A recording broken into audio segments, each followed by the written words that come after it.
Here I have ZTE Blade V50, and today I'm going to show you how to format SD card on this device.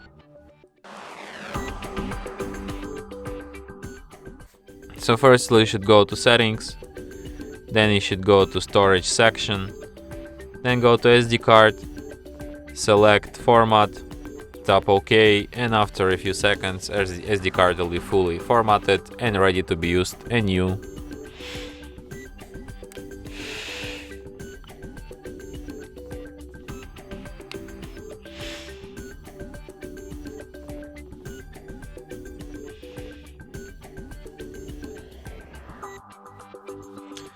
And that's it.